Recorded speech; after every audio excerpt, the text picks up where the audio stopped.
segue agora a série de entrevistas. Na verdade, vamos encerrar hoje a série de entrevistas com os pré-candidatos à prefeitura aqui de Porto Alegre, né? O convidado de hoje é o deputado estadual Marcel Van Hatten, do PP. Seja muito bem-vindo, pré-candidato.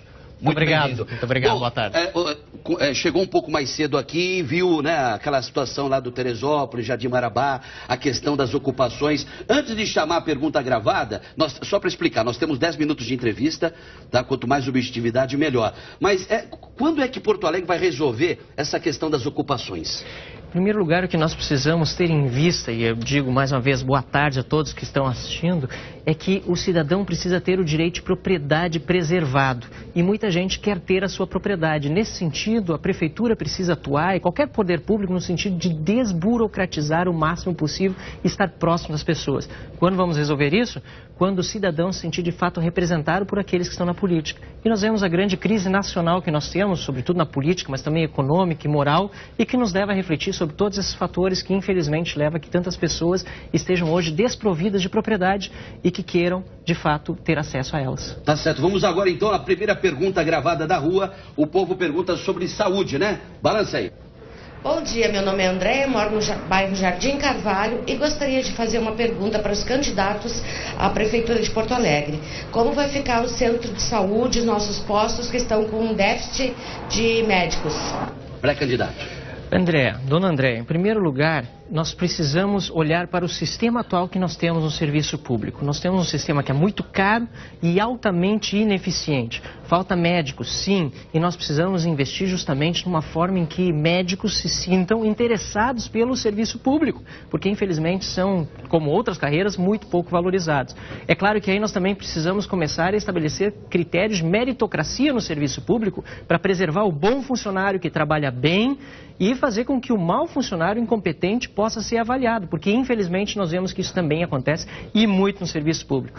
E finalmente, o que a gente precisa também levar em consideração é que isso é uma responsabilidade de todos, porque muitas pessoas se queixam do longo tempo de espera para serem atendidas e às vezes não são atendidas porque já encontraram um outro atendimento em outro lugar mais rápido ou lamentavelmente é o caso aqui, ninguém está para adorar a pílula, até mesmo pessoas morrem antes de serem atendidas. No entanto, há aquelas pessoas que não aparecem na consulta e não avisam que não iriam comparecer na consulta. Ocupando o lugar de uma outra pessoa. Ocupando o lugar. Isso tem que acabar. Um prefeito municipal tem que ter autoridade, tem que cobrar inclusive multa do mau cidadão que não aparece sem motivo para isso, porque atrasa a vida dos demais. Então nós precisamos restabelecer também a ordem no serviço público, melhorar a gestão, valorizar o bom profissional e, sobretudo, ter uma parceria de toda a comunidade para que esse tipo de situação, na saúde pública em especial, não aconteça, porque nós estamos falando em perda de vidas nesse meio tempo. Nós temos mais uma pergunta agora, outro tema bastante importante, educação. Balança aí. Oi, meu nome é Fernando, eu moro na Rubem Berta. Eu gostaria de saber dos candidatos à Prefeitura de Porto Alegre o que eles pretendem fazer para a melhoria das escolas, que hoje em dia está um caos. Eu venho numa cidade, eu fui vereador no município de Dois Irmãos, assim como muitos porto-alegrenses, eu tenho uma origem de fora de Porto Alegre, né? Agora, o que eu vi no meu município de Dois Irmãos, que tem um dos maiores índices de boa educação no estado e mesmo no Brasil.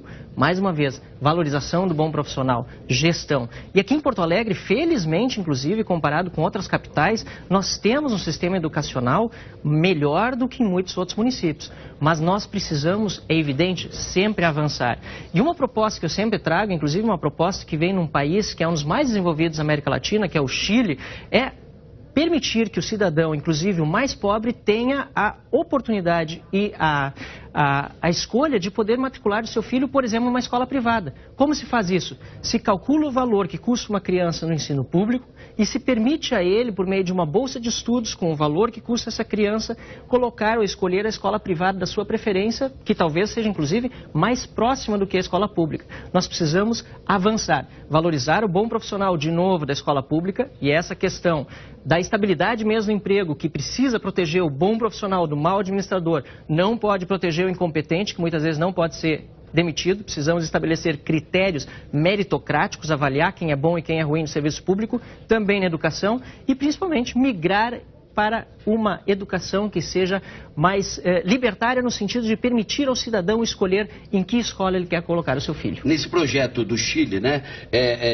aqui em Porto Alegre, existe dinheiro para implementar essa questão aí daquela família carente que vive numa vila, colocar o seu filho, colocar o ente querido num colégio particular? Não tenho a menor dúvida que é possível, mas é necessário que haja vontade política e principalmente coragem de enfrentar as corporações, porque muitas vezes sindicatos são muito importantes na relação entre empregador e empregado, mas não podem servir para políticos profissionais fazerem campanha eleitoral e muito menos prejudicar toda uma categoria profissional, que é o que nós estamos vendo, por exemplo, hoje no Estado com o caso CEPERS, que não deixa nem os deputados falarem na Assembleia jogando bolinhas de papel sobre suas cabeças. Aconteceu comigo. O que nós precisamos fazer é avaliar friamente, inclusive, os valores. Te dou exemplo, Mota. Um aluno da rede pública estadual de ensino médio custa aos cofres do Estado em torno de R$ 610 por mês. Aqui em Porto Alegre é mais cara, em torno de R$ 1.100 por mês nas escolas mais caras no ensino médio. No ensino fundamental esse valor é mais baixo. E também no ensino fundamental, na escola pública, aqui no estado do Rio Grande do Sul, a média é de R$ 670 por mês. Se o pai tivesse a oportunidade de receber R$ 670 por mês e escolher a escola da sua preferência de ensino privado e contribuir um pouquinho a mais, talvez, porque o valor é um pouco mais alto, será que ele faria isso? A maioria dos pais tem dito que sim, porque gostariam de ter não apenas uma opção melhor de ensino, porque às vezes o ensino público é melhor do que o privado. Infelizmente são raras as exceções desse caso. Mas principalmente porque ele quer ter a liberdade de escolha. E isso eu defendo como liberal que sou, como defensor da democracia, que as pessoas tenham liberdade, pois pagam muito impostos e infelizmente tem pouco retorno para aquilo que pagam. Tá certo. Agora uma pergunta, né, que tudo a ver com a nossa realidade, essa guerra que assola Porto Alegre. Segurança. Balancei a pergunta. Respeito da segurança pública, o que a Prefeitura pode fazer para uma participação mais efetiva da Guarda Municipal e também na questão da iluminação pública, que tem deixado um pouco a desejar, principalmente aqui em praças e parques. Aqui na própria praça da Alfândega, muitas vezes a gente passa a noite e está tudo desligado. Eu queria saber se há algum comprometimento dos candidatos nesse sentido aí. Pré-candidato. Segurança pública é nevrálgico. E por quê? Porque o cidadão sabe que, apesar de ser uma responsabilidade do Estado do Rio Grande do Sul por lei constitucional, é responsabilidade de toda autoridade constituída. O primeiro pacto que o cidadão faz quando define que vai abrir um pouco mão da sua liberdade para constituir autoridade e votar, inclusive, em políticos, o primeiro pacto é pela segurança. Sem segurança, a gente não consegue caminhar até uma escola, não consegue chegar mesmo numa maca até o hospital. Podemos ser, inclusive, mortos e temos nosso direito à vida ceifado no momento em que não há segurança. E iluminação pública caminha diretamente com a questão da segurança pública. Por quê? Porque nós precisamos ter áreas que sejam aprazíveis para o cidadão. E Porto Alegre não pode ficar atrasado. O que aconteceu, por exemplo, no caso, Mota, do Cais do Porto? Infelizmente, minorias bem organizadas, é verdade, mas com uma mentalidade arcaica, dizendo que vai agredir o meio ambiente, por exemplo, o Cais do Porto, não permitiram que essa obra saísse até agora. E preciso elogiar o Executivo Municipal, que tem feito todo esforço com audiências públicas para que aconteça essa obra.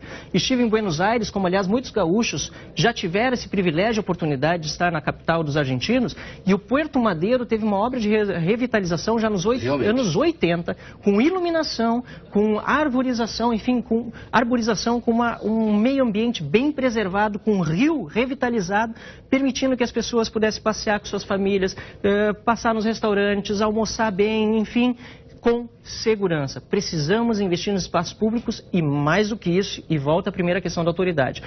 O prefeito, qualquer autoridade, em qualquer município que seja, o deputado precisa ter primeiro compromisso com as forças de segurança, com o policial, que com a sua vida, né, defende a vida dos outros. Em segundo lugar, e junto, primeiro e segundo, mas juntos, com o cidadão honesto e trabalhador. Direitos humanos? Sim, mas para todo mundo e sobretudo para as vítimas dessa criminalidade que está aí simplesmente assolando o nosso Estado e precisamos, portanto, definir prioridades. Governar é saber dizer, sobretudo, não.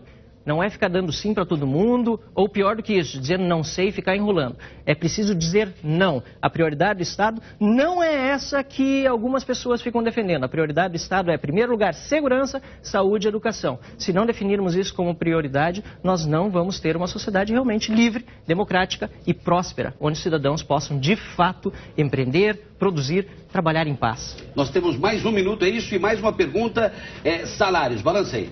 Meu nome é Cláudio Baiar, eu moro no bairro Moinhos de Vento e pergunto ao candidato se ele vai pagar em dia os funcionários públicos. Nós precisamos saber a realidade do município no momento em que se está administrando. E a mesma coisa aconteceu no estado do Rio Grande do Sul. Lamentavelmente, o governador José Ivo Sartori recebeu um estado simplesmente devastado nas contas públicas. Não foi só do mandato anterior, mas os últimos 4 anos de Tarso Genro, em que ele administrou simplesmente com empréstimos, sobretudo de depósitos iniciais, fizeram com que nós chegássemos a essa lamentável situação de parcelamento dos salários dos funcionários públicos. O que fazer para evitar isso? Mais uma vez, eleger as prioridades. Se nós queremos, de fato, um município que invista em segurança, saúde, educação, precisamos reduzir o número de secretarias, desinchar o Estado, desinchar a Prefeitura e fazer com que o cidadão, de fato, sinta que o servidor público está servindo a sociedade e não se servindo dela. Ok. Muito obrigado, deputado. Boa sorte. Eu sei que esse ano aí tem uma mudança, 45 dias apenas aí de campanha, mas boa sorte e que vença o melhor para a cidade de Porto Alegre, para as pessoas que são daqui ou que escolheram essa cidade para viver. Muito obrigado. Muito obrigado, eu agradeço. Tá? Boa sorte. Boa tarde a todos.